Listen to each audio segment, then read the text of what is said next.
2014. gadā mobilā interneta ātrums pārsniegs 100 megabitus sekundē, uzskata kompānijas Tele2 pārstāvji.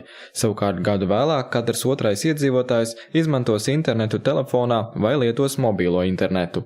2005. gadā, kad Tele2 nopietni sāk izvērst 3G pārdošanu, tad mobilā interneta lietotāju skaits bija apmēram 20,000. Šobrīd mēs lēšam, kopā valstī ir apmēram 500,000 salīdzinoši aktīvu mobilā interneta lietotāju.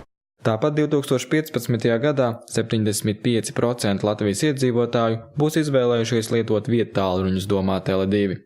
Viedtālruņu ražošana kļūs lētāka, viņi kļūs pieejamāka, arvien vairāk būs programma un, protams, arī konkurences rezultātā operatori daudz vairāk atbalstīs un iespējams subsidēs šo viedtālruņu iegādes procesu. Zviedrijā šobrīd no 10 pārdotajiem telefoniem 7 ir viedtālruņi.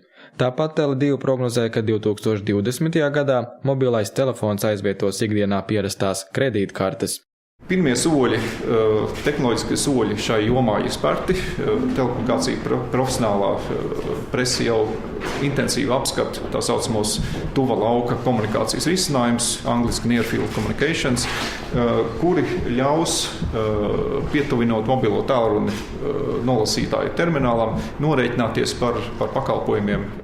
Tele2 apgrozījums Latvijā pērn bijis gandrīz 94 miljonu latu. Kompānijas pakalpojumus šobrīd Latvijā izmanto vairāk nekā 1 miljons klientu. Šogad Tele2 savā attīstībā plānojas investēt 12 miljonus eiro.